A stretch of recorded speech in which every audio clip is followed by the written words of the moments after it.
Innal hamdalillah nahmaduhu wa nasta'inuhu wa nastaghfiruh wa na'udzu billahi min syururi anfusina wa sayyiati a'malina. May yahdihillahu fala mudhillalah wa may yudlil fala hadiyalah. Asyhadu an la ilaha illallah wahdahu la syarikalah wa asyhadu anna Muhammadan abduhu wa rasuluh. Allahumma salli ala Muhammadin wa ala alihi wa ashabihi wa man tabi'ahum bi ihsanin ila yaumiddin. Amma ba'du, fa ya ibadallah ittaqullaha haqqa tuqatih wa la tamutunna illa wa antum muslimun. Faqala Allah ta'ala fi kitabil karim, ya ayyuhalladzina amanu ittaqullaha haqqa tuqatih wa la tamutunna illa wa antum muslimun. Ma'asyiral muslimin wa jumratus sholihin yang dirahmati Allah Subhanahu wa ta'ala. Perjalanan waktu begitu cepat berlalu. Seiring dengan denyutan jantung manusia, maka sedetik waktu berlalu. Kalau kita tidak isi dengan kebaikan, maka sia-sialah waktu yang berlalu itu. Oleh sebab itu, di hari yang mubarakah ini, selaku khatib di mimbar Jumat yang mulia ini, mengangkat topik khotbah, yaitu kuburan adalah gerbang menuju pintu akhirat. Ma'asyiral muslimin yang berbahagia, ibadalah semua agar senantiasa bertakwa kepada Allah yang Maha mengetahui segala rahasia. Bertakwalah kepadanya secara lahir dan batin, karena takwa kepada Allah Subhanahu wa ta'ala adalah bekal terbaik untuk memasuki alam kubur.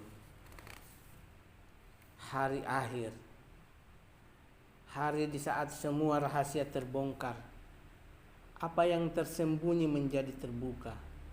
Hari ketika hati terdesak ke kerongkongan. Hari di saat harta benda dan kekayaan tidak lagi berguna. Ibadalah, siapakah yang akan kekal dan abadi? Siapakah yang menetapkan kematian atas seluruh makhluk? Siapakah yang akan terus hidup dan tidak pernah akan mati? Siapakah satu-satunya yang akan tetap bertahan? Siapakah yang akan tetap ada dan tidak pernah akan hilang dalam perjalanan waktu dan pergantian masa? Dialah Allah Subhanahu wa ta'ala. Ma'asyiral muslimin yang berbahagia, orang yang diburu oleh maut, mana mungkin bisa merasakan nikmatnya hidup? Dan orang yang akan tinggal di dalam kubur, mana mungkin menganggap dunia sebagai tempat terbaiknya? Kita terlalu asik dengan harta, terlalu asik dengan istana, terlalu asik dengan jabatan, sehingga kita lupa bahwa kita semua pasti akan masuk ke liang lahat. Hanya kepada Allah Subhanahu wa ta'ala kita mengadukan kekerasan hati akibat banyaknya bencana dan malapetaka yang datang silih berganti. Wahai umat Islam, jiwa kita pasti sangat tersentak saat kita mengantar orang-orang tercinta ke liang lahat. Dan hati kita pasti akan terguncang saat berpisah dengan orang-orang yang kita kasihi. Tapi bagi orang-orang yang beriman kepada qada dan qadar Allah dan mengetahui bahwa hal itu adalah sunnatullah yang berlaku bagi makhluknya di setiap zaman dan setiap masa, dan tidak ada pilihan lain selain berlapang dada dan bersikap pasrah. Tetapi anehnya, banyak orang-orang yang larut dalam kehidupan ini, terombang-ambing dan dimabukkan oleh harta dunia. Seolah-olah kebenaran adalah kewajiban orang lain. Seakan-akan kematian adalah ketetapan bagi orang lain. Dia saat kita dikepung budaya kebendaan, di saat kita disibukkan dengan permainan yang menggoda, di saat kita ditenggelamkan dalam kubangan kenikmatan dan kesenangan, hingga merasuk ke dalam hati dan meresap ke dalam jiwa. Bahkan kita merasa seolah-olah kekal dan abadi di dunia ini. Dalam keadaan semacam ini, kita benar-benar perlu berhenti sejenak untuk menghadapi masa depan yang pasti yang akan kita lalui, khususnya setelah dunia yang kita tempati saat ini. Wahai orang-orang yang beriman, pernahkah kita bertanya pada diri kita sendiri, apakah hidup ini akan terus begini? Ataukah kubur akan menjadi persinggahan kita setelah ini? Pernahkah kita bertanya kepada diri kita tentang puluhan jenazah yang kita salati? Kemanakah mereka pergi? Apa yang akan mereka hadapi?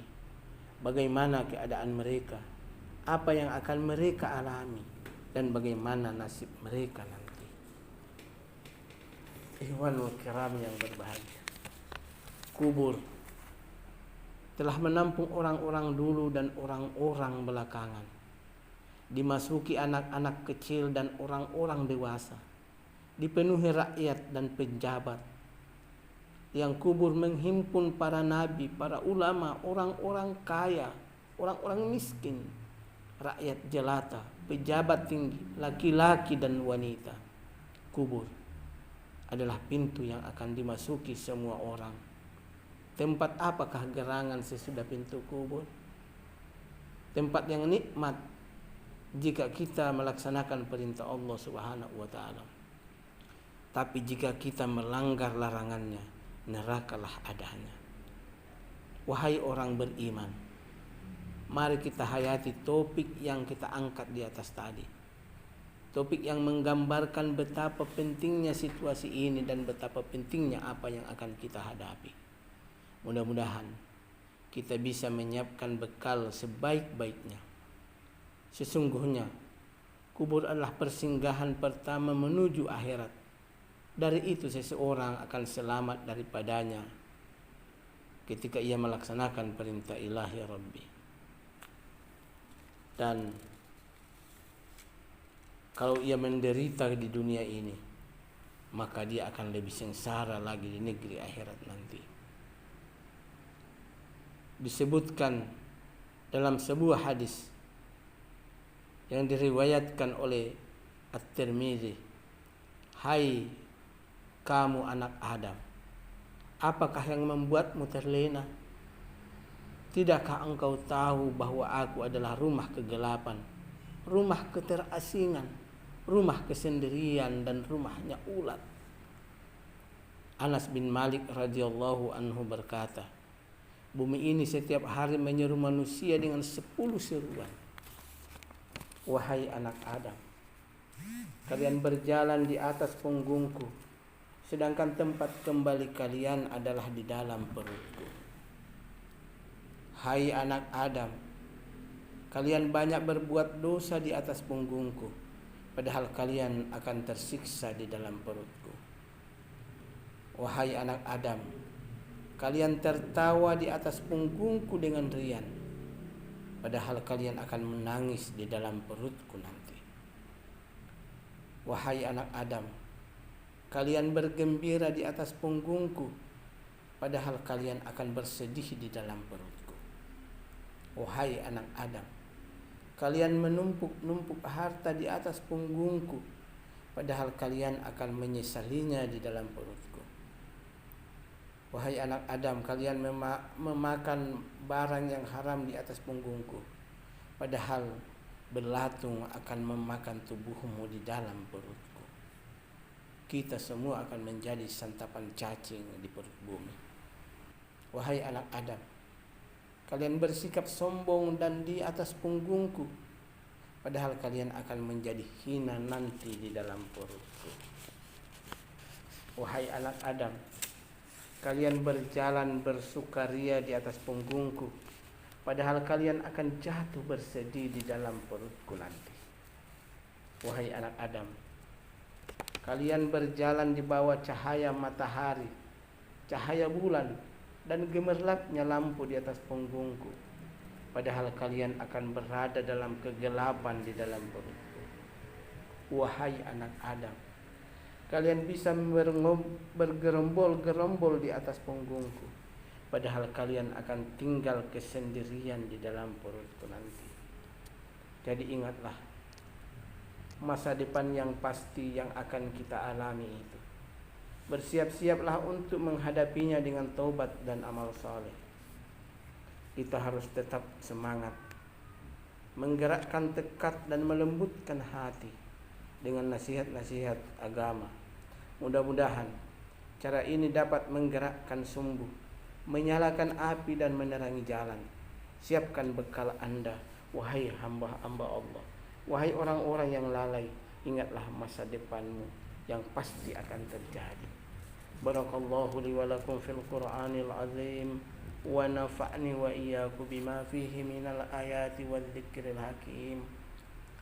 Wa taqabbalallahu minna wa minkum tilawatahu innahu huwal ghafurur rahim.